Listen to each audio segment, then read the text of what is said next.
Eu estava na sala, os sons das desculpas do mundo longe dali, grudado na pele como uma brasa fria. A TV gliquizando no canto, uma tela que já viu melhores dias, com as cores desbotadas pela idade e pelo cansaço. O volume, baixo demais para ser uma testemunha de conversa fiada, alto o suficiente para que cada silêncio tenha peso. A gente sabe quando a casa está prestes a mudar de eixo, o cheiro de pipoca escura queimada, o ranger do piso, o bornal de roupas na cadeira da varanda, tudo contribui para uma noite que parece ter sido escrita com tinta de escuridão. Foi assim que ela entrou, minha nora, não como uma visitante cordial, mas como a dona de casa que decide o que se faz ali dentro, o que se vê, o que se respira. Ela não bateu na porta, empurrou-a com uma frieza que pareceu atravessar a madeira.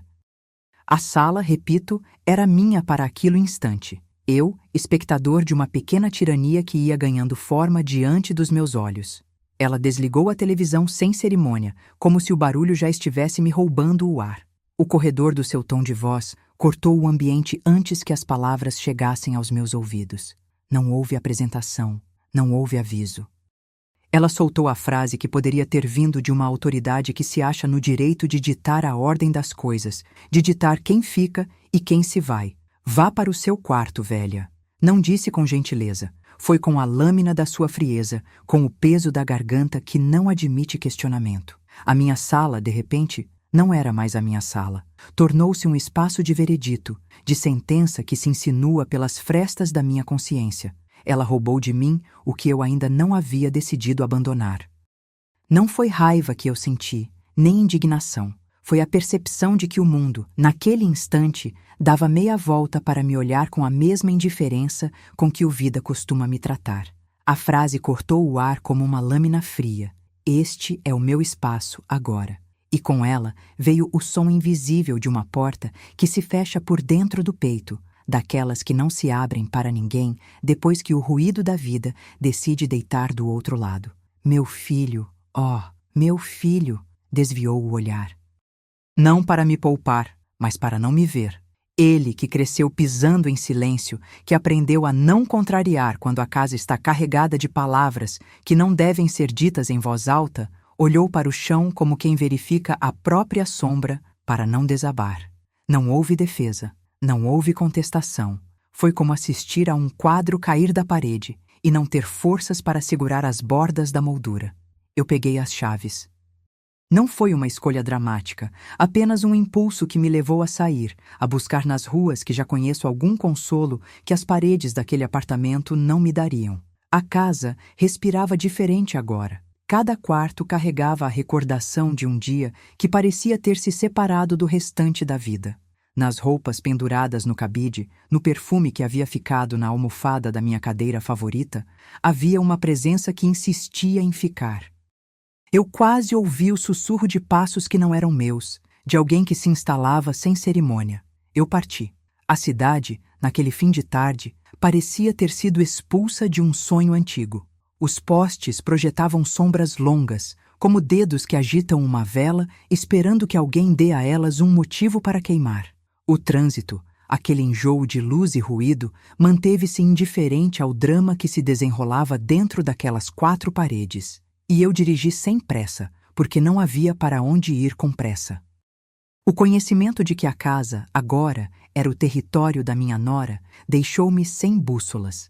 Talvez tenha sido isso o que me fez procurar, ainda que eu não soubesse o que, algum sinal de que aquele invólucro de paredes não me excluiria da vida que eu havia vivido ali dentro. A noite desceu com o mesmo silêncio com que chega a neve, sem nenhum barulho que anuncie sua queda lá fora. Não houve telefone tocando, não houve vizinho batendo na porta, nem vizinha bisbilhotando pela janela para saber quem se foi ou quem ficou. Apenas o silêncio, que por algum truque cruel se abriu como um vazio, onde a voz pode ouvir o próprio eco. Dormi pouco. Não consegui dormir olhando o teto sem me ver refletido em cada fenda, em cada meio-fio que parece estar desenhado para lembrar que o mundo não espera por quem ficou para trás. Ao amanhecer, o dia ficou cinza, como se alguém tivesse desenhado uma linha de chuva entre a minha casa e o resto da cidade. Eu voltei para dentro, sem pressa, porque as ruas ainda pareciam não querer me devolver a normalidade. A cozinha cheirava a café esquecido, a açúcar que não dissolveu, a lembrança de que alguém ainda fazia planos ali, alguém que não era eu. O apartamento, que antes me recebia com o calor de quem não cobra, agora se assemelhava a uma testemunha muda de um crime que não foi cometido, apenas descoberto. Foi quando o dia seguinte traz uma promessa de que o mundo pode, sim, voltar ao que era. Não na forma de reconciliação, mas na forma de resposta a uma pergunta que eu ainda não havia feito em voz alta. Quem tem o direito de ditar o lugar de cada um na casa, que não é apenas um conjunto de cômodos, mas uma memória em construção? A resposta, eu sabia, não viria de mim. Viria de quem decide que aquele espaço é dele, que a sala dele é a sala dele, que as paredes não devem ouvir a minha voz reclamando seu lugar. E, com essa ideia, a casa ficou mais pesada ainda, como se cada objeto, cada fotografia na prateleira, pudesse se mover de uma forma que não fosse apenas física, mas metafísica, carregando a tensão de um segredo que ainda não se revelou. No chão do corredor, um pouco antes do sol alcançar a metade das janelas, ouvi outra campainha. Não era a campainha de quem entra, mas a campainha de quem pergunta o que ainda não se pergunta, de quem se oferece para ouvir uma verdade que não cabe em uma festa de família, nem em uma conversa de vizinhos. E ali, nessa distância da chão frio e da luz que ainda não alcança os azulejos da cozinha, eu soube que o próximo capítulo não viria com um verbo de ação, mas com a forma como alguém decide permanecer imóvel diante de uma revelação incerta. Foi assim que a casa, aquela que eu ainda tentava chamar de minha, começou a se preparar para a cada respiração que não era minha, a cada ombro que cedeu diante de uma sombra que não era minha, a cada lembrança que ficou mais clara e ainda assim invisível. E eu, sentado na beira do sofá, sem decidir se ficava ou se fugia, ouvi a promessa de que o dia seguinte iria trazer alguém que ninguém esperava, alguém que apareceria para esclarecer o que aquela manhã não havia dito. Não era uma ameaça, nem uma afirmação. Era um sinal de que a vida, em algum ponto, exige um encontro com o que não se pode entender, sem que o coração pare para ouvir. No fundo, eu sabia que o verdadeiro segredo não era o que aconteceu naquela primeira noite. O segredo era a presença de alguém que não pertence ao nosso tempo. Alguém que entra e muda o ritmo de uma casa sem tocar em nada, apenas pelo modo como observa. Observa sem julgar, sem pedir licença, apenas está ali. E quando esse alguém finalmente bater a porta, o que acontecerá dentro de mim? O que escutarei no silêncio depois do homem de terno entrar? Eu não sabia ainda, mas tinha certeza de uma coisa: a minha vida não voltou ao que era ontem. Não há retomar o último ato de uma história que se pensa encerrada. Há apenas a insistência de uma nova direção, a marca invisível de alguém que chegou para pedir, sem pedir, para ficar. E se o dia seguinte iria trazer luz ou sombras, eu não o sabia. O que eu sabia era que o silêncio dentro de casa, antes tão comum, agora parecia ser uma conversa entre pessoas que não se conhecem, mas que se reconhecem pelo peso nos ombros, pela mão que não se ergue, pela respiração que se faz lenta quando o mundo parece ficar em suspense.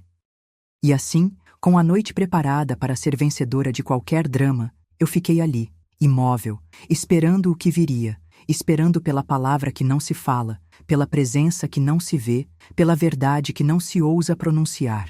E no silêncio, ouvi apenas o som de minha própria paciência se desfazendo, como o vidro que estala na pressão de uma casa que, de um dia para o outro, decidiu se tornar não apenas um endereço, mas um lugar onde o tempo não é apenas lembrança, mas testemunha.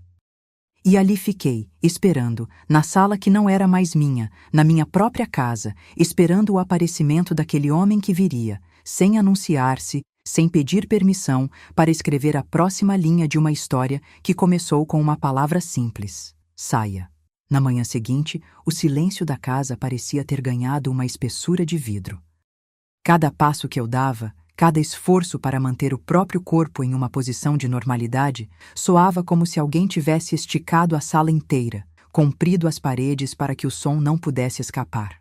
A campainha voltou a tocar, insistente, sem pressa, como se pedisse permissão para entrar sem pedir. Eu abri a porta sem correntes. Lá estava ele, o homem de terno, uma figura de catálogo que não parecia interessado em parecer humano demais. Não era apenas a roupa, era como se o tecido respirasse com a casa, como se cada dobra da gravata guardasse uma notícia que não devia sair. Ele não sorriu. O rosto era de quem sabe que cada resposta que oferece cria outra pergunta que não pode ser ignorada. Bom dia, disse ele, com uma voz que não parecia nascer ali, mas ressoar no espaço entre as paredes. Peço desculpa por incomodar tão cedo, mas vim deixar algo importante. Ele não entrou de imediato. Primeiro, observou. Observou o que era dele, o que era meu. A linha entre as coisas, naquela casa, começava a se tornar uma maré que movia tudo sem que ninguém pudesse dizer exatamente para onde. A minha nora, que antes reivindicava o quarto como se fosse um território de conquistas, não se aproximou. Ela permaneceu no corredor, como uma sombra que não ousa tocar a luz da manhã. Ele carregava uma pasta de couro gasto, que cheirava a papel velho e café encardido. Abriu-a com a delicadeza de quem não quer deixar rastros, como se as palavras dentro dela fossem sementes que não devem deixar o solo. Retirou de lá alguns papéis recém-emergidos do bloco de notas, numeração e lacres que pareciam ter sido assinados por mãos que já não lembravam a própria assinatura.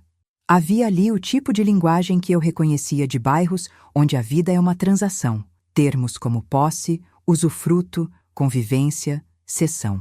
Não havia, no entanto, a palavra que eu procurava: calma. Não vim discutir quem manda nesta casa, senhora, ele disse, voltando o rosto para mim com um olhar que não era apenas cortesia, mas uma tentativa de penetrar a minha linha de defesa.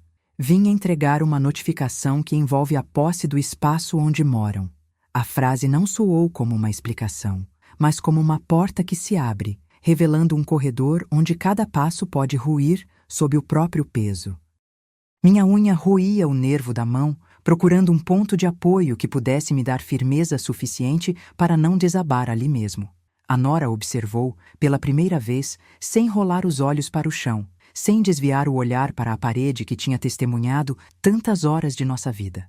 Ela ficou imóvel, como se alguém tivesse congelado o tempo pela metade de um segundo para ver o que era impossível de se ver com a normalidade de cada dia. O homem de terno, por sua vez, parecia medir cada reação, como quem sabe que uma única emoção pode mudar o curso de tudo que está prestes a acontecer.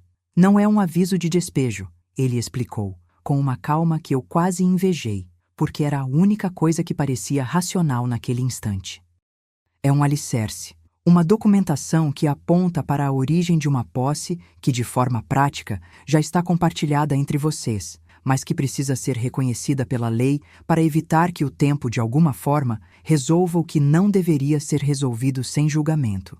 A cada palavra, eu sentia o ar se tornar mais espesso, a sala mais estreita, a vida mais frágil. A gravata dele parecia ter um peso específico que, por algum motivo sombrio, não deixava o ar circular com facilidade. Ele disse o que tinha de dizer. Quem está nesta casa, quem mora aqui, quem tem direito ao espaço que recebe a luz da manhã, não é apenas quem assina um contrato, mas quem a memória decide conservar. E naquela frase, eu ouvi o ranger de uma porta que não se abriria para ninguém de boa vontade. O filho, que ainda comia migalhas de silêncio, não disse nada, apenas ergueu os olhos por um instante, como se quisesse capturar o retorno de uma ideia que acabou de escapar por entre os dedos. A notificação não era apenas um papel, era uma promessa de mudança, uma previsão de que aquilo que sempre foi proibido de ser questionado, de repente, ganharia uma moldura legal. O homem de terno entregou o envelope, e o peso dele não esteve apenas nas costas dele, mas na minha, que tentou manter-se ereta, apesar de saber que o chão sob meus pés já não suportava o meu esforço de ficar em pé. A pasta fechou-se com um som que parecia um silêncio que finalmente se resolveu em ruído. Ele recostou-se levemente, como se quisesse ouvir o que ainda não havia sido dito por mim, pela minha nora, pelo próprio espaço que nos prendia com a sua respiração. Preciso pedir para que compreendam.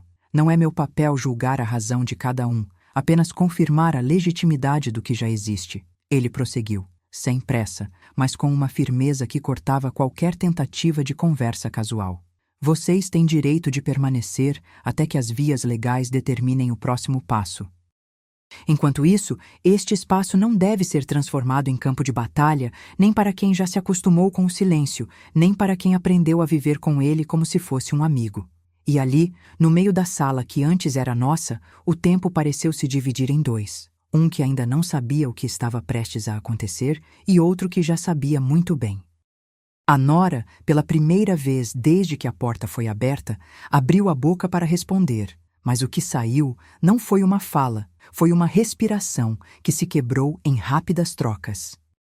O homem de terno não pareceu se mover. Ele apenas observou, como se auscultasse o quadro inteiro pela primeira vez, procurando entender de onde vinha o peso que cada objeto carregava, de onde vinham as histórias que pareciam gravadas na madeira da porta, nas rachaduras do piso, nas manchas do carpete que a gente não olhava há muito tempo. Ele fechou a pasta com um estalo mínimo, como quem sela um segredo que não quer mais ser contado. Antes de sair, ele deixou comigo não apenas papéis, mas uma sugestão velada, que as próximas palavras que forem ditas dentro daquela casa tenham o propósito de manter o equilíbrio, de não transformar o espaço em palco de qualquer drama maior do que o necessário. Ele se afastou com passos que não eram de alguém que está apenas fazendo uma entrega. Eram passos de alguém que sabe que o passado, uma vez tocado, não volta a ser o mesmo. A porta fechou-se atrás dele com o mesmo peso de um segredo que finalmente encontra a palavra que o descreve: silêncio. Eu olhei para a sala e o que vi foi menos uma sala do que um terreno de provas. A cadeira onde eu costumava me sentar para ler as notícias do dia ainda ocupava o lugar. A mesa, com as fotografias que tudo prometiam, permaneceu como uma timeline de lembranças. A televisão, que já não era a minha, esperava silenciosamente para ser mais uma testemunha do que aconteceria a seguir. A minha nora permaneceu no corredor, não mais como uma autoridade, mas como uma figura que assinala o espaço entre dois tempos, o tempo em que eu fui dono da casa e o tempo em que a casa passou a ser de alguém que não sou eu. Quando a porta se fechou definitivamente, o apartamento ganhou uma qualidade de covil que eu nunca tinha visto nele antes. O ar parecia ter uma cor que não reconhecia. A cada respiração, eu sentia o peso de todas as conversas que não foram ditas, das decisões que não foram tomadas, das desculpas que não puderam ser proferidas. O presente, de repente, ocupava o espaço do futuro com uma insistência quase física. E então, sem querer, encontrei meus olhos fixos na janela da sala, onde a cidade lá fora continuava a respirar como se nada tivesse acontecido. Mas dentro daquele espaço, eu sabia que tudo havia mudado. O tempo, a forma de estar, o privilégio de ser visto como gente que não precisa pedir licença para existir dentro de sua própria casa. Quando o silêncio finalmente começou a falar por si só, percebi que a visita não era apenas sobre a posse. Era sobre a possibilidade de alguém reescrever a maneira como conversamos com quem amamos, sobre a distância entre o que chamamos de casa e o que chamamos de lar. E eu, que ainda não sabia o que viria a seguir, fiquei ali, de pé, ouvindo o ruído de passos que não eram meus atravessarem o corredor, até desaparecerem no silêncio do corredor oposto. A casa, pela primeira vez, parecia respirar comigo, não contra mim. E eu soube, com uma certeza que não precisava de palavras, que a vida dentro daquelas paredes não seria mais a mesma. O que veio a seguir, eu não sabia ainda. O que eu sabia era que aquela manhã não era apenas o começo de uma mudança, mas o desfecho de uma antiga maneira de existir. O homem de terno tinha deixado para trás não apenas papéis, mas um eco. O eco de uma verdade que ainda não havia sido dita, mas que já começava a custar caro para quem permanece. E ali, entre o peso das coisas, a memória de quem se foi mantendo-se e a curiosidade de quem ficou, eu senti o tempo se mexer, como se a casa tivesse decidido, enfim, escolher o seu próprio compasso.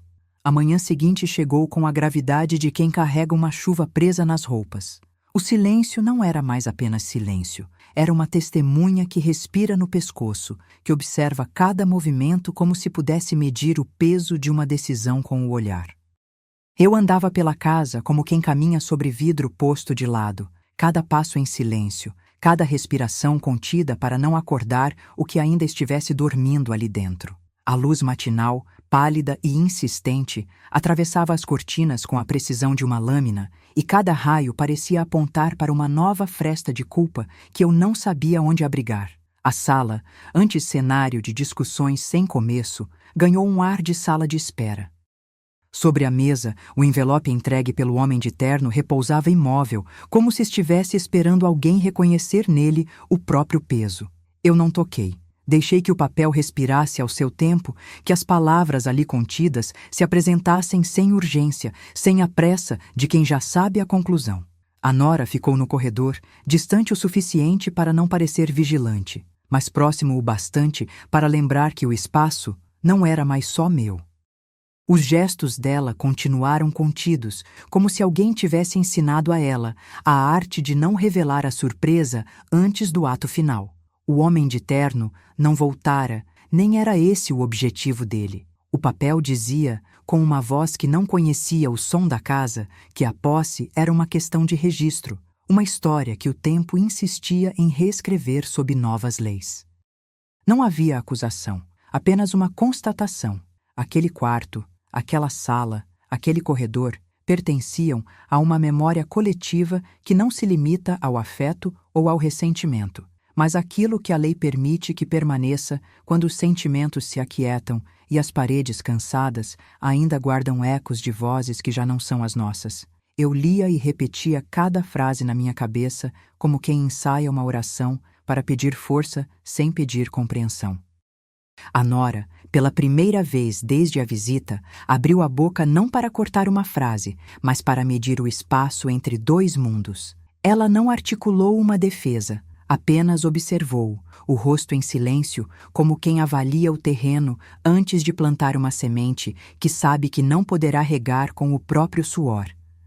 O filho, ainda preso na linha tênue entre a juventude e o peso das escolhas, não deixou nada cair de seu rosto, além de uma sombra que passou pelo canto dos olhos, rápido o bastante para não parecer fuga, mas lento o suficiente para ser notado por quem sabe ler sinais.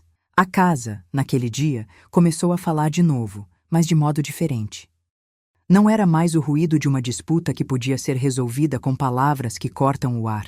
Era o eco de uma legalidade que se impõe sem pedir licença, com a certeza seca de quem não precisa levantar a voz para que o mundo a ouça. Em cada corredor, em cada prateleira com fotos antigas, havia a sensação de que a vida, aquela que eu conhecia por tanto tempo, ainda poderia continuar, mas não da forma como eu a tinha sonhado. Agora havia duas linhas que se cruzavam sem se tocar, a linha do lar que eu chamava de meu e a linha do espaço que a lei insistia em reconhecer como pertencente a alguém que não sou eu. O dia passou sem grandes ruídos, como se a cidade também tivesse reduzido a marcha para não atrapalhar a delicadeza de uma transição que não podia mais ser contornada com sandálias macias de costume. O que havia de sussurrado na nova ordem não era ódio nem tranquilidade plena. Era uma respiração contida, uma promessa morna de que o tempo pode colocar em ordem aquilo que o afeto não sabe como ordenar. À tarde, a casa parecia menos minha e, paradoxalmente, mais familiar do que nunca. Não por ter mudado de dono, mas porque, no fundo, tudo se tornava claro.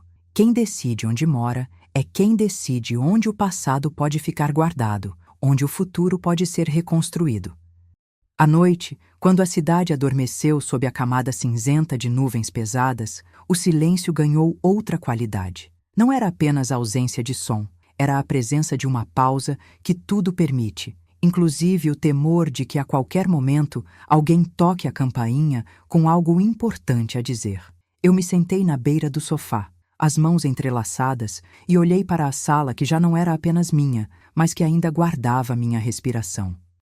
Ao redor, objetos antigos pareciam ganhar peso novamente, não por causa do valor material, mas porque cada um deles já havia testemunhado a chegada de tempos diferentes dentro da mesma casa.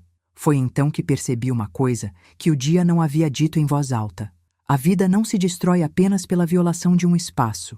Ela se reorganiza pela certeza de que algum núcleo invisível ainda trata de manter a linha entre quem fica e quem vai. O envelope, o peso das palavras na parede, a distância entre a nora e a minha própria sombra, tudo isso formava uma moldura para uma história que ainda não tinha o seu desfecho, mas já revelava o formato do que viria a seguir. E no silêncio que se faz quando a casa parece respirar sem pressa, eu entendi que o próximo passo não seria uma explosão, nem uma reconciliação fácil, mas uma percepção mais concreta de que a casa, como a vida, não é um lugar estático, é uma trama que se tece com o tempo, com as pessoas que entram, com as palavras que ficam para decifrar. Amanhã, ou talvez já na madrugada que viria, algo novo poderia acontecer. O peso da notificação esticava o ar ao meu redor como uma corda que não sabe se aperta ou se deixa respirar. A nora poderia agir como quem tenta desenhar uma fronteira com o compasso da própria ansiedade. Eu, por minha vez, poderia descobrir que há uma coragem que não é agressiva e uma paciência que não é passividade. Apenas uma forma de olhar para a casa e entender que lar não é o mesmo que espaço de posse. E, em meio a esse entendimento incerto, eu me permiti ouvir outra coisa. O mínimo som do vidro da janela, o sussurro do vento entre as persianas, o coração que bate devagar dentro do peito, lembrando que, mesmo quando o mundo muda de eixo, a vida ainda busca um ponto de equilíbrio onde a verdade possa respirar. A noite se manteve alta, como uma vela que não cede ao vento, mesmo quando a cidade pareceu adormecer junto com as lâmpadas da rua. O envelope repousava sobre a mesa da sala, um peso discreto que, no entanto, parecia ter crescido com a distância entre o que era meu até aquele instante e o que aquilo iria exigir de mim a partir daquele minuto. Eu o olhava, sem que meus dedos se atrevessem a tocar o papel. A superfície lisa escondia uma dureza que só quem conhecia leis poderia sentir. A nora permaneceu no corredor, em silêncio, como se a própria casa tivesse lhe dito para não avançar, para não encostar nas palavras que ainda não eram minhas. O que havia dentro não era apenas um papel, era uma promessa de mudança, como se a casa tivesse decidido que a vida ali não seria mais contada apenas por memórias, mas por documentos que precisam ser vistos para serem cravados na história. Ler, decifrar, ouvir o sussurro do papel ao ser desdobrado pela luz fraca da sala, tudo isso parecia uma cerimônia pública que eu nunca quis assistir, mas que, de alguma forma, já começava a lhe conduzir até o centro do palco. Eu sentei, por fim, na beira da mesa, e a cada centímetro que meu olhar avançava sobre o envelope, o peso de uma verdade que não cabia em gestos simples crescia. O texto, escrito com a frieza de quem não se deixa envolver por o que ele próprio chama de afeto, falava de posse, de uso, de tempo de convívio. A palavra origem saltava das margens para me perguntar de onde vinha aquilo tudo, quem havia decidido, quem havia assinado, quem havia colocado a assinatura de modo que aquilo pudesse ganhar a força de uma lei que não precisa de fãs para falar alto. Eu repetia as palavras como se fossem orações que enumeram um castelo inteiro de consequências. A nora voltou a se aproximar, mas não para me dizer algo. Apenas ficou observando a dança dos papéis, o movimento mínimo das mãos que não ousavam tocar o que já parecia decidido. O filho ainda estava ali, entre o vazio do peito que aprende a não esperar o pior e a curiosidade de quem sabe que tudo pode mudar de um dia para o outro. Ele não falava, não gesticulava, apenas deixava a sombra dele flutuar ao longo do carpete, como se o chão fosse uma linha de trem que pode nos conduzir para fora sem que a gente perceba quando chegamos. E então, sem avisar, a casa respondeu a algo que não ousávamos nomear. Um toque seco na campainha, vindo do corredor que já não era apenas passagem, mas fronteira. O som parecia distorcer o ar, como se a madeira da porta anotasse em silêncio a hora exata em que o mundo externo poderia entrar sem ser convidado. O peso do envelope, a respiração contida, a expectativa de uma ordem que não aceitava contradição, tudo se uniu numa súplica muda para entender o que seria a próxima voz a falar dentro daquelas paredes. A campainha tocou de novo, mais firme, mais insistente. E foi nesse instante que o corredor recebeu uma luz diferente. Não era a claridade da manhã, nem a iluminação fria da lâmpada da sala, mas um brilho que parecia vir de outra dimensão, como se o próprio espaço entre as portas tivesse decidido iluminar o que não parece caber na norma. A nora se afastou um passo, sem tampouco cruzar o limiar do quarto, e o silêncio que nos prendia se rompeu apenas com o som de passos que vinham do lado de fora, fortes o suficiente para anunciar que não era mais apenas uma visita de cortesia. Foi quando a porta cedeu com um mínimo ranger, não de uma abertura que promete calor, mas de uma passagem que impõe o peso do que está por vir. E ele entrou, não como o homem de terno que entregou papéis na manhã anterior, mas como quem sabe que não precisa anunciar nada para já definir o ritmo do que está por vir. O homem manteve a distância, mas não por medo, apenas por uma disciplina que parece ter o cheiro de cabos tensos, de contratos assinados com uma caneta que sabe o que quer dizer antes de escrever. Ele olhou para o envelope, depois para mim, depois para a nora no corredor, e por um instante o espaço inteiro pareceu prender a respiração para ouvir o que aquele olhar carregava. Boa noite, disse ele, a voz neutra, a energia contida, como se estivesse calibrando cada sílaba para não criar tempestade onde não deveria existir. Vim confirmar o que já se pressentia, não para tomar lados, mas para esclarecer o caminho que será seguido daqui para frente.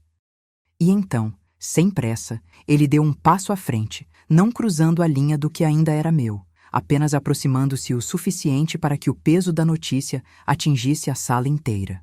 Este espaço tem uma nova leitura legal que precisa ser discutida com todos os envolvidos. Não há mais dono definitivo aqui, apenas um equilíbrio que requer cuidado. A minha mão abriu finalmente o envelope. O papel respondeu com o mesmo silêncio que o quarto conhecia. Selos, carimbos, números que pareciam círculos de uma árvore genealógica da posse. Não lia para meus olhos, lia para as mãos, para os dedos que tremiam sem querer, para a pele que reconhecia ali a presença de uma batalha que não se vê, mas que já empurrou o ar para dentro do meu peito com uma força antiga.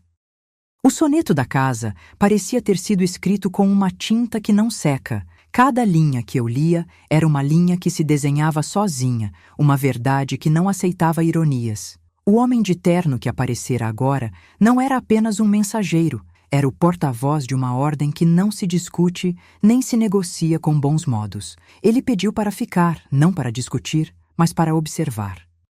Observou o susto da nora, a hesitação do filho, o peso da casa que se moveu junto com o meu corpo quando o papel caiu de mãos humanas para o centro da mesa. Não houve nenhum grito, não houve demonstração de raiva. Apenas a aceitação relutante de que o tempo que parecia estático havia se desfeito em uma cadência de passos legais que não podem ser adiados.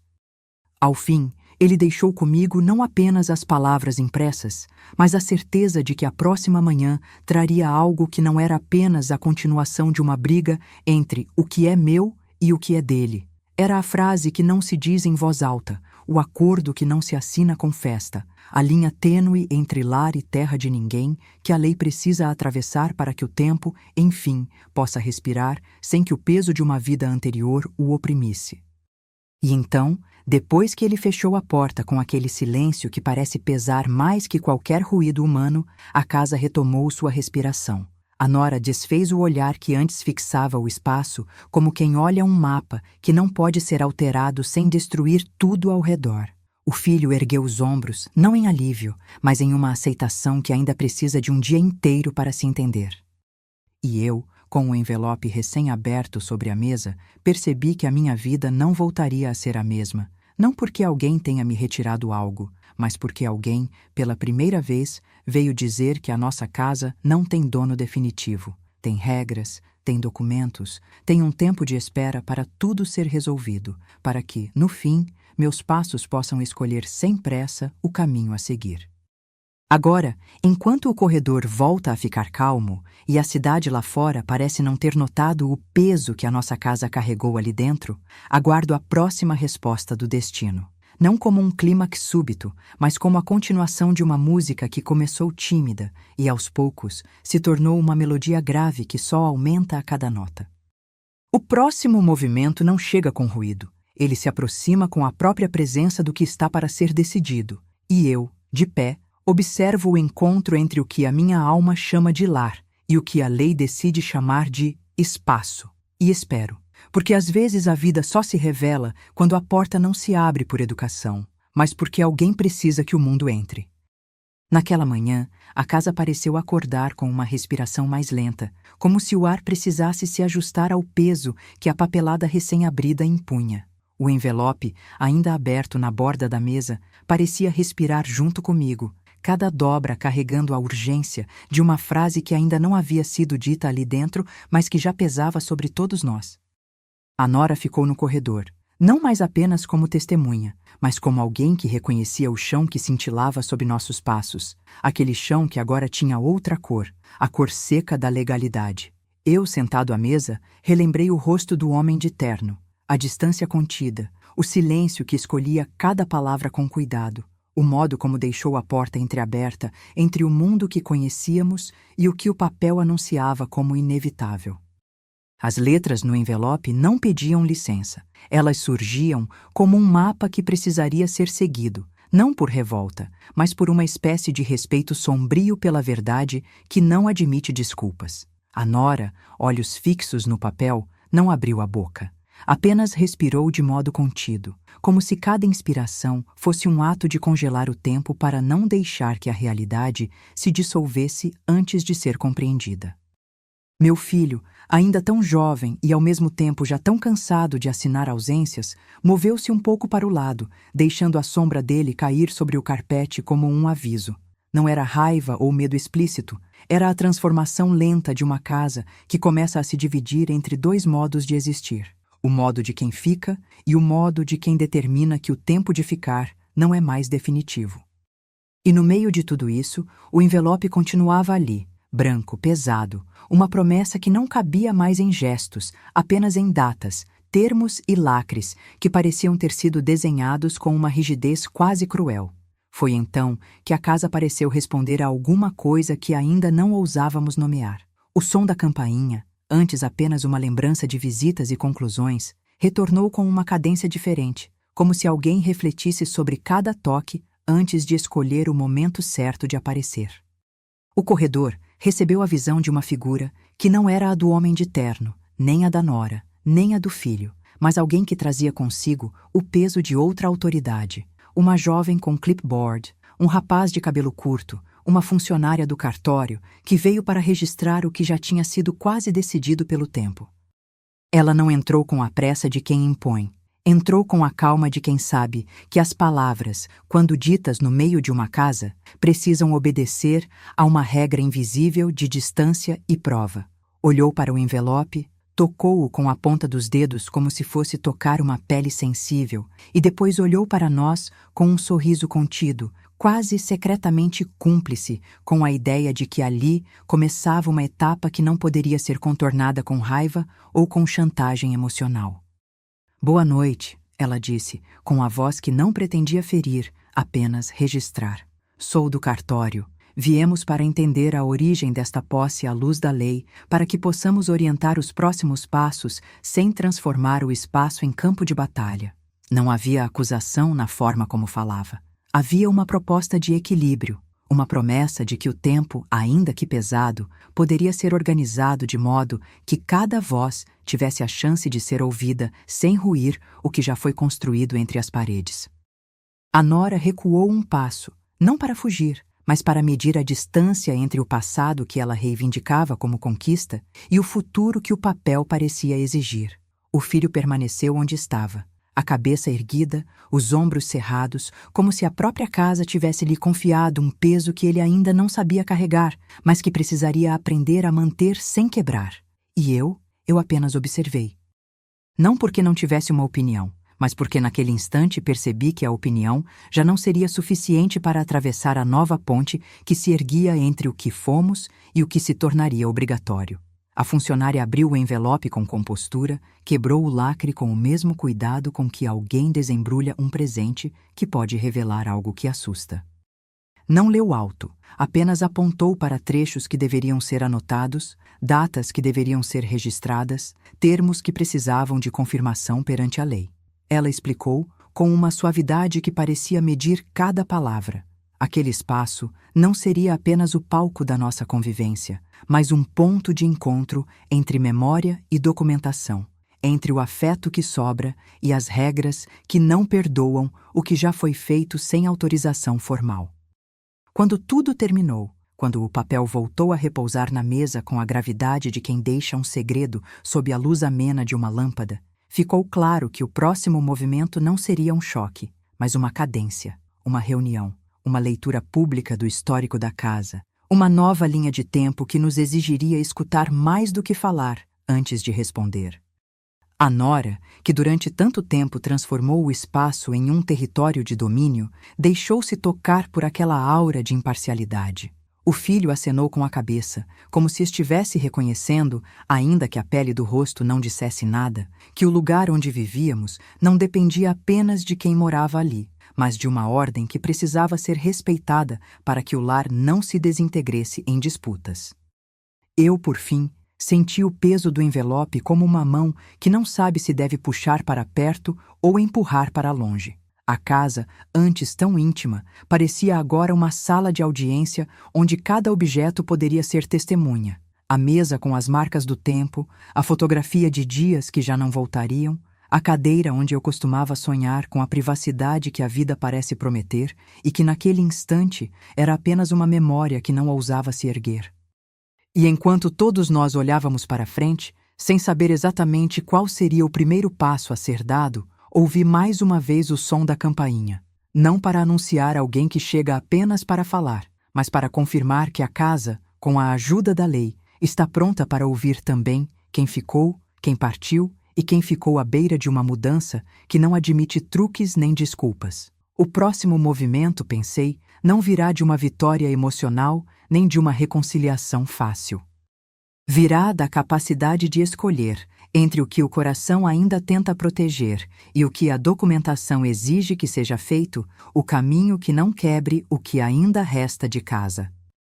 E ali, com a presença daquela jovem que carrega uma promessa de ordem e aquela outra pessoa que observa com a serenidade de quem sabe que tudo pode ser resolvido sem perder a própria humanidade, a pergunta que sempre me perseguiu ganhou uma direção mais concreta.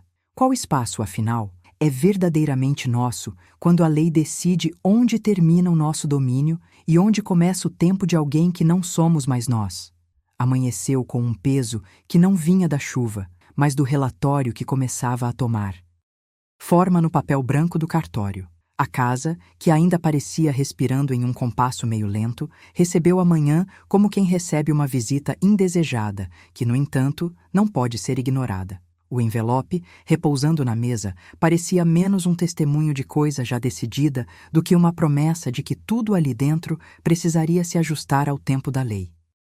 A nora manteve-se no corredor, tão contida quanto uma porta entreaberta que não sabe se deve se fechar por completo ou esperar pela próxima passagem de alguém que possa atravessá-la sem pedir licença.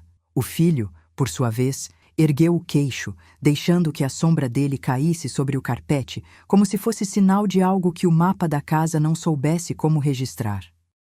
Logo surgiu o ruído que anunciava a chegada de quem iria medir a origem com olhares frios e fórmulas frias. O cartório chegou em grupo, não para condenar nem para exaltar, mas para ler a história da casa como quem lê um documento antigo que precisa de interpretação cuidadosa. Havia 3 pessoas. Uma moça com clipboard que parecia ter aprendido a medir o peso das palavras pela ponta dos dedos, um rapaz de cabelo curto que observava tudo com a atenção de quem sabe que cada detalhe pode virar chave, e uma pessoa mais velha, de voz branda, que falava com o tom de quem já viu muitos lares dissolverem-se sob a pressa de uma decisão. Eles entraram sem cerimônia, mas com uma dignidade que raramente se encontra na sala de estar quando ela começa a tremer de ansiedade. "Bom dia", disse a moça com o clipboard, e o som soou como se fosse uma lâmina que corta a névoa sem abrir ferimento. "Viemos para entender a origem desta posse à luz da lei, para que possamos orientar os próximos passos sem transformar o espaço em campo de batalha." A frase foi útil e sombria ao mesmo tempo, porque prometia segurança sem prometer simpatia, ordem sem prometer tranquilidade. Ela percorreu a sala com o olhar, tocou o envelope com a delicadeza de alguém que não quer perturbar o segredo que está prestes a ser revelado, e depois apontou para a mesa, onde tudo começou a mudar. A mesa, os papéis, as fotografias que ainda se agarravam a certas memórias como se fossem a última linha de defesa contra o esquecimento. O filho acompanhou o movimento com a cabeça erguida, como se o peso do que viria a seguir pudesse ser suportado apenas pela postura. A nora, por seu lado, respirou fundo, tentando encontrar naquele instante algum espaço dentro de si onde pudesse respirar sem atravessar o medo de que o passado, uma vez nomeado, poderia virar testemunha contra ela. Eu fiquei ali, observando cada gesto, cada sutil alteração no traço do rosto, como quem lê através de uma janela que não se abre para ninguém que não tenha a chave adequada. Vamos começar pela origem, a moça disse, sem apressar. Apenas tornou explícito o que o papel já insinuava. A posse não era uma dádiva unilateral, mas um entrelaçamento de histórias que se tornaram direitos apenas pela soma de documentos, datas e assinaturas. Ela pediu que todos se sentassem, não como participantes de uma briga, mas como partes de uma narrativa que precisa ser ouvida com a devida distância. O cartório não era inimigo. Era o relógio que marcaria os passos seguintes com a precisão de quem sabe que o tempo, quando confrontado com o afeto, não recua, apenas dobra a linha que separa a casa de lar. A nora abriu os lábios para responder, mas a moça com o clipboard levantou uma mão em sinal de pausa, com a própria calma que faz com que as palavras se organizem antes de sair. Não é sobre vencer ou perder, explicou. É sobre registrar aquilo que já existe de fato entre vocês, para que não haja ruídos no futuro que possam transformar lembranças em litígios. A frase ficou no ar como uma névoa que não se dissipa, mas que se transforma em um mapa de procedimentos, consulta pública, registro de convivência, avaliação de uso, reconhecimento de posse de fato, com base em tempo de ocupação, convivência e contribuição para as despesas do espaço. Tudo isso não apagaria a história, apenas lhe daria uma moldura legal para que a memória não se perca entre as linhas das leis. O envelope voltou a repousar sobre a mesa, agora sob a luz mais clara da manhã. O rapaz de cabelo curto apontou para um conjunto de trechos que pareciam formar uma linha do tempo, datas de ocupação, documentos que mencionavam uso, registros de recebimentos de contas, o que cada um contribuía em termos de moradia.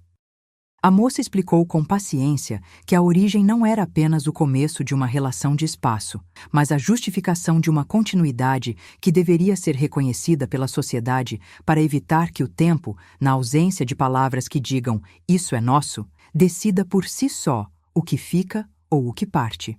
Enquanto falavam, a casa parecia ouvir com uma atenção reverente, como se cada objeto soubesse que aquele momento não era apenas sobre direitos, mas sobre a própria maneira de existir ali dentro.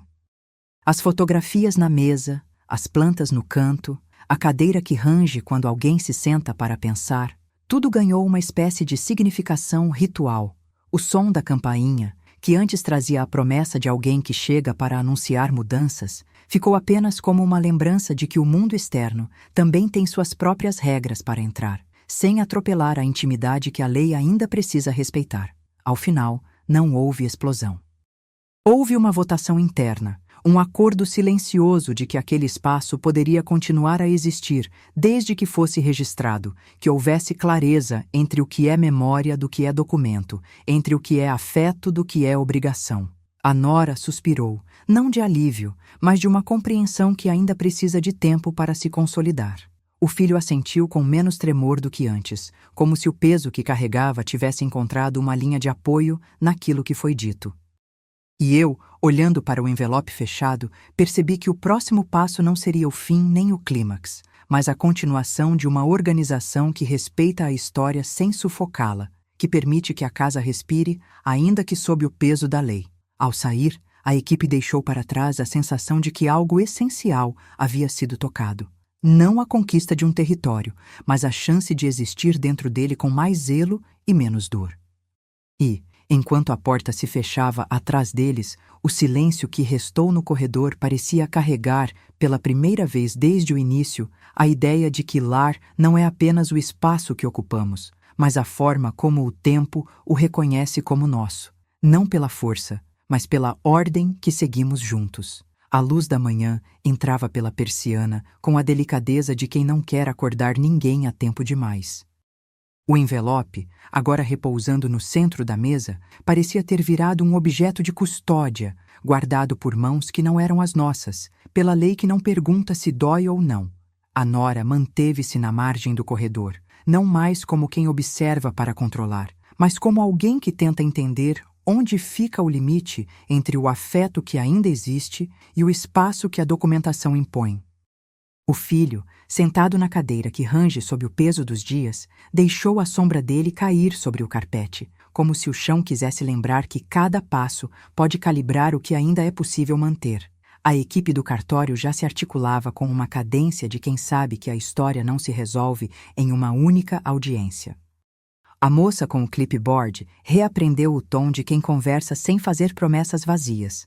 O rapaz de cabelo curto, com o cursor da caneta em posição de ataque, movia o olhar entre as páginas preto sobre branco. A pessoa mais velha, de voz branda, repetia, quase como uma oração, que aquilo não era uma derrota nem uma vitória, mas apenas a primeira linha de uma escritura que precisava de tempo para respirar. "Vamos olhar para a convivência", disse a moça, sem pressa, como quem abre uma janela para que o ar entre sem espantos. Não se trata de apagar o passado, mas de registrá-lo de uma forma que não acabe por transformar a memória em arquivo. A origem continua sendo a casa que vocês foram construindo juntos, mas a forma como ela é ocupada pode exigir novas palavras. A nora ergueu os olhos por um instante, buscando no rosto da moça qualquer sinal de empatia que pudesse aliviar o peso que ainda carregava nos ombros. Não houve alívio imediato. Houve, no entanto, uma disposição silenciosa para ouvir. O cartório pediu que cada um escrevesse, ainda que de próprio punho, o que entendiam ser o que permanecia, o que era lembrança, o que era uso, o que era responsabilidade. O papel não gritava, ele sussurrava, como se o próprio prédio inteiro escutasse o que se dizia ali dentro, para não deixar nenhum eco perdido no tempo. Eu, que sempre fui quem observou a casa como se pudesse decifrar seus segredos apenas pelo jeito que a madeira range, percebi que o tom da conversa mudava o próprio ar que circulava entre as paredes. Não era mais a voz de alguém tentando manter o que era meu, era a voz de todos tentando encontrar uma paisagem comum onde a cooperação pudesse sobreviver às diferenças. A jovem com clipboard traçou uma linha do tempo na lousa, o quadro branco às vezes mais claro que a própria percepção das pessoas ali reunidas. Falou de convivência, uso compartilhado, regras de convivência, rotinas de contas, responsabilidades de manutenção e, acima de tudo, de confiança. Não aquela que se oferece para quem se ama, mas aquela que se firma quando o papel, de repente, tem mais peso do que o coração.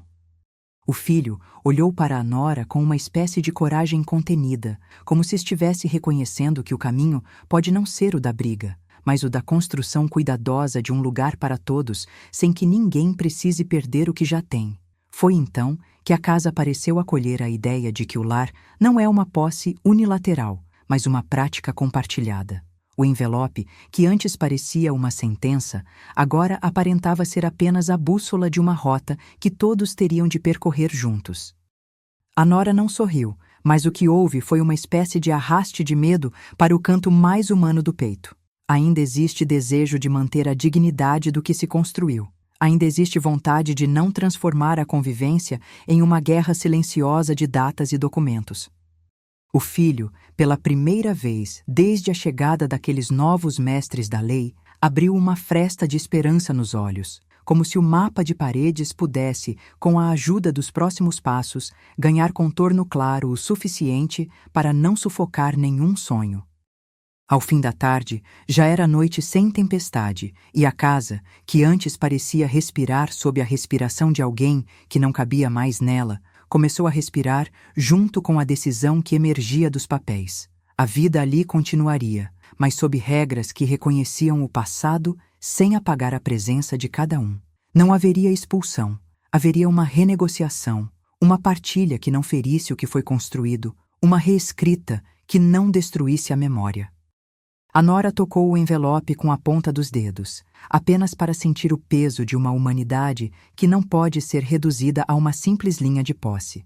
O meu próprio coração, que sempre se manteve preso à ideia de dono, começou a entender que o verdadeiro lar não é uma chave que se gira, mas uma prática de cuidado que se faz dia a dia, com a permissão de alguém maior do que a vontade momentânea de cada um. O cartório se despediu com a promessa de retornar apenas quando houvesse o próximo passo claro, uma leitura pública, uma assinatura, uma nova linha que fizesse sentido para todos, sem ferir as vozes que já estavam ali. E ao saírem, deixaram para trás uma sala, que já não parecia mais apenas uma sala, mas uma espécie de câmara de execução de um novo pacto.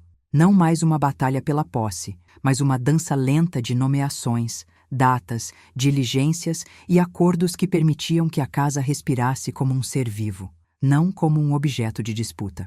No corredor, a nora ficou quieta por um instante que pareceu durar uma respiração inteira. O filho ergueu o queixo, não para desafiar, mas para reconhecer que aquele espaço não seria só dele, assim como não seria mais só meu. E eu, olhando para o envelope fechado que repousava de novo sobre a mesa, senti uma coisa antiga e nova ao mesmo tempo. A casa não era mais minha, mas a vida ali dentro, com todas as suas marcas de tempo, tinha ganhado uma possibilidade de continuidade sem ferir o que já fora tecido entre as paredes. Saímos não para fugir, mas para permitir que o que vem pela frente possa ser ouvido sem o susto de uma explosão. A rua parecia respirar junto conosco, como se o mundo exterior soubesse que ali dentro, pela primeira vez, se traçava uma linha que não era de batalha, mas de convivência. E no silêncio que ficou entre cada passo e cada respiração, entendi que a grande verdade não estava nem no papel, nem na voz que lê, mas no espaço entre eles. O espaço onde a casa, de agora em diante, pode existir sem perder o que a torna real para cada um de nós. Amanheceu com o peso do que já havia sido dito sem voz, e a casa permaneceu em silêncio, como quem sabe que o silêncio tem seu próprio mapa, desenhado pelas frestas das portas e pelos orifícios das janelas. O envelope, repousando na mesa, continuava a ser o eixo em torno do qual girava a nossa nova vida. Não mais apenas uma lembrança da visita do cartório, mas um símbolo do que iria demandar tempo, paciência e uma forma de conviver que não se reduz a sentimentos. A nora ficou no corredor, mas não mais como quem observa para impor. Agora parecia medir o espaço com outros olhos, tentando entender se ainda cabia ali uma pessoa que não se curvasse pela manhã às regras de uma escritura ou se era preciso acomodar-se à nova gravidade que a lei impunha. A equipe do cartório voltaria, provavelmente, para a leitura pública dos históricos, para a apresentação de documentos que pudessem ser vistos por todos sem pacto de segredo entre apenas duas partes. Enquanto eu imaginava aquele retorno, a casa ganhou, aos poucos, uma nova cadência. As coisas pareciam ganhar voz quando o papel deixava de ser apenas papel e se tornava testemunha de uma história que não cabia mais apenas nos gestos do passado. A nora, que antes transformava cada objeto em prova de conquista, agora segurava a borda do sofá com uma firmeza quase tímida, como quem encontra uma linha de conforto no meio de uma fronteira que não queria reconhecer até então. O filho, por sua vez, respirava lenta e deliberadamente, como se aprendesse a medir o tempo não pelo tic-tac do relógio, mas pela gradação das palavras que ainda não haviam sido ditas. Foi assim que a casa passou a falar por meio de gestos contidos. A toalha deixada dobrada de uma forma que não era a sua de sempre, o copo esquecido ao lado da pia, que não era mais apenas um objeto, mas um lembrete de que cada canto acolhia uma memória que precisava coexistir com o novo ar que entrava pela porta entreaberta. O cartório, na memória de cada um de nós, deixou de ser a figura de autoridade que vem impor uma ordem fria para tornar-se a ponte entre aquilo que se foi e aquilo que pode nascer sem que o que já nasceu tenha que morrer. O envelope, ao tocar a superfície da mesa, parecia admitir que não haveria vitória sem negociação, não haveria paz sem aceitar que o passado não é só uma caixa de lembranças, mas um conjunto de dados que precisa ser lido em voz alta para que a casa aprenda a ouvir. A moça com o clipboard voltou na tarde seguinte, não com o incisivo tom de quem vem cortar a corda de uma história, mas com a serenidade de quem sabe que tudo que se edifica com tempo tem uma razão para existir.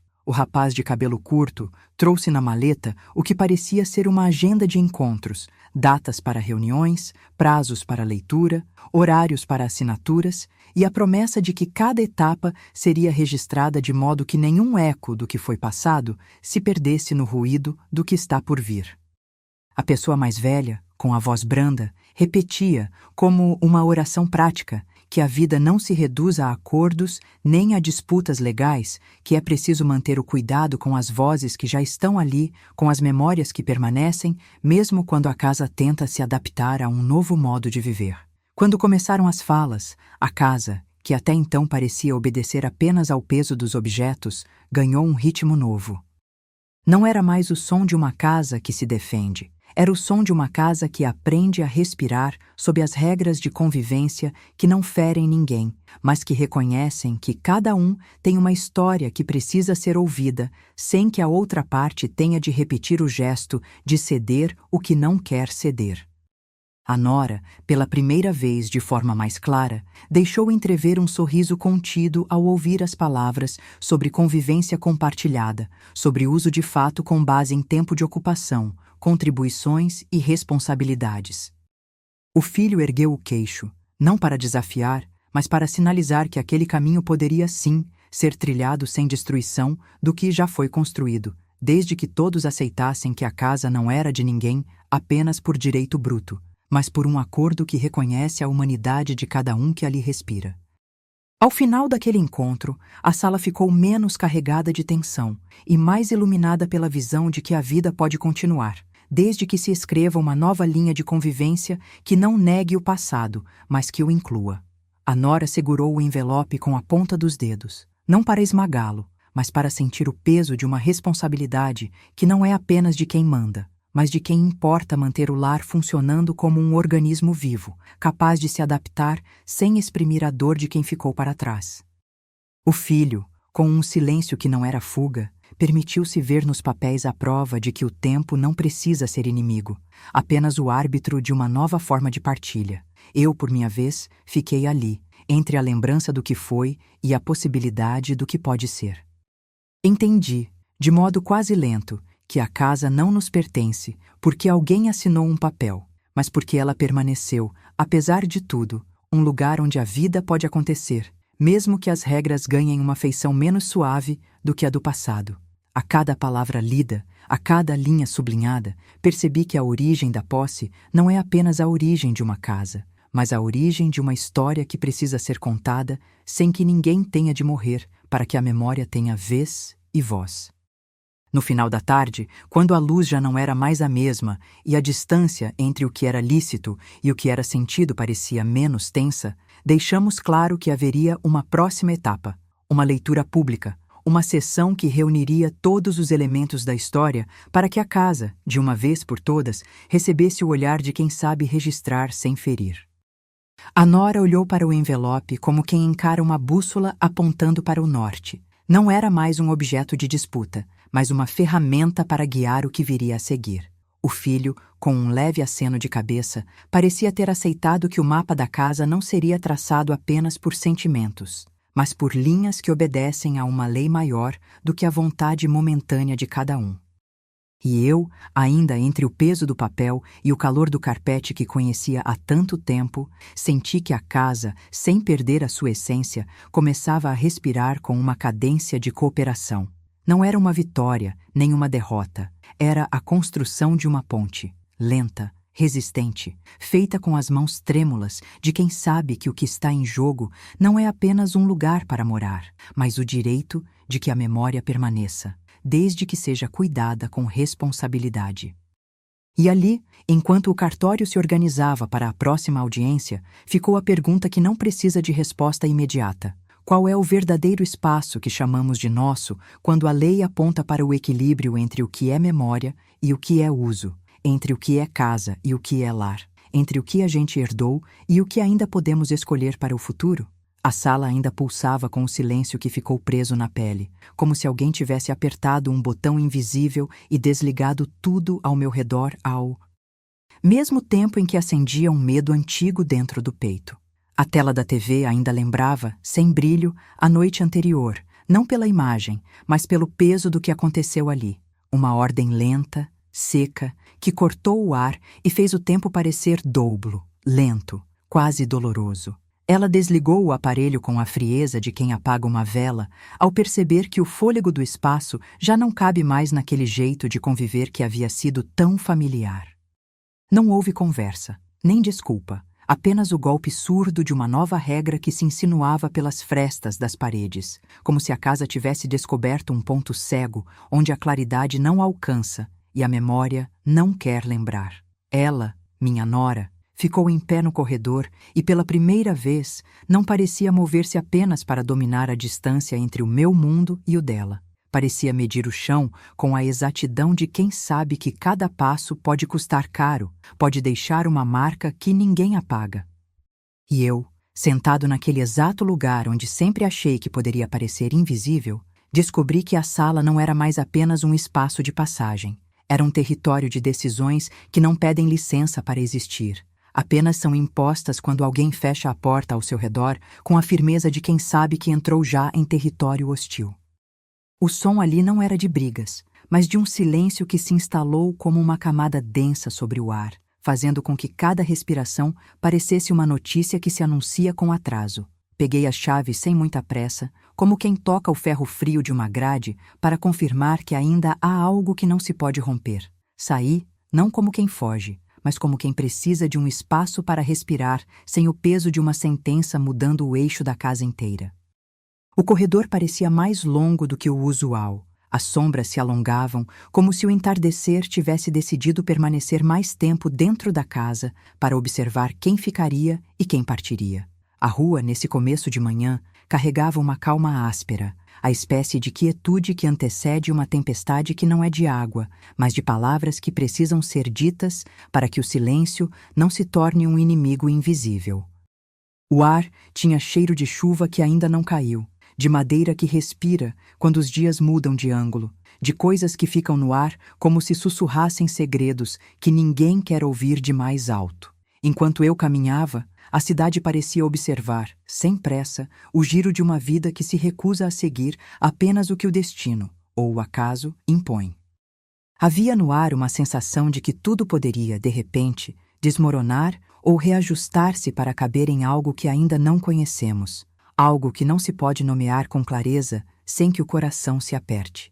A casa ficou para trás como um rosto que não quer olhar para trás, mas que não consegue apagar a lembrança de uma feição que uma vez foi metade de alguém que amamos. Eu, que sempre fui o observador, percebi que o meu papel naquela manhã não era apenas sair ou entrar, mas testemunhar a mudança silenciosa que já começava a se instalar dentro das paredes. A cada passo, eu tinha a sensação de que o tempo, que sempre pareceu correr para frente, agora corria para dentro do próprio quarto onde as vozes costumavam se encontrar, para dentro do armário onde as roupas guardavam histórias, para dentro da estante onde as fotos, amareladas pelo uso, olhavam como quem reconhece um segredo que não quer ser revelado de uma só vez.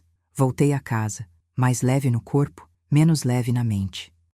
O ar dentro do apartamento parecia diferente, não por causa do que havia mudado, mas por causa de quem ficou e de quem se foi em direção a uma regra que não aceita a poesia de uma convivência sem regras escritas. A nora permaneceu no corredor, observando, como quem não quer fechar a porta que ainda não sabe onde termina o mundo que sempre conheceu e onde começa aquele que terá de ser aceito pela lei. O filho, ainda que não pronunciasse grandes palavras, deixou que a respiração dele traçasse um mapa silencioso pelo chão, como se estivesse apontando um caminho que não exige explosão, apenas tempo e uma claridade que não queima, mas ilumina. À medida que o dia se desenrolava, percebi que não era mais apenas uma disputa de espaço. Era a pergunta que nos acompanha quando a vida nos empurra para um ponto onde o que é casa se confunde com o que é território, onde o afeto precisa de garantias e onde as lembranças exigem uma tinta que não apague as marcas do que foi vivido, apenas as organize de modo que não se percam no ruído do futuro. A cada instante, a casa sussurrava algo, que o que parece meu pode não ser mais meu, que o que é de alguém pode ainda não ter sido reconhecido pela lei como tal, que no fim, Não há vitoriosos nem derrotados, apenas pessoas que devem aprender a conviver com uma nova gramática para o lar. E então, sem aviso, a campainha pareceu soar apenas para lembrar que a vida não para quando uma casa decide que precisa de uma nova ordem. Não houve urgência no som, mas houve uma sugestão. Talvez a vizinhança não esteja tão alheia ao que acontece ali. Talvez alguém de fora, alguém que não conhece a nossa história com a mesma tinta com que escrevemos o capítulo da nossa convivência, esteja apenas esperando a hora certa de entrar para medir, com olhos frios, a origem de tudo o que ainda não foi resolvido. Eu encerrei a manhã com uma respiração mais longa do que o habitual, como se, ao inspirar, pudesse puxar para dentro de si a culpa, o medo e a curiosidade que caminham lado a lado quando as paredes se tornam apenas testemunhas de uma mudança que não quer ser revelada de uma vez. E no final, quando o sol ainda não atingiu o pleno brilho da tarde, ficou a pergunta no ar, pairando entre a velha madeira do soalho e o brilho irregular da lâmpada. O que acontece quando alguém vem com a promessa de uma ordem maior do que a que já existia, mas sem apagar a memória do que nos fez rir, chorar e insistir em ficar juntos dentro daquele espaço que sempre foi nosso? Mesmo que não nos pertença mais do jeito que parecia, a resposta não veio com a luz. Ficou esperando, como quem sabe que o próximo passo não é apenas uma decisão, mas uma conversa que ainda precisa ser dita entre todos nós. E eu, enquanto aguardava essa conversa, senti que a casa, de alguma forma, já havia começado a se adaptar ao novo peso que se aproximava, sem perder a sua própria voz, apenas aprendendo a sussurrar de outra maneira.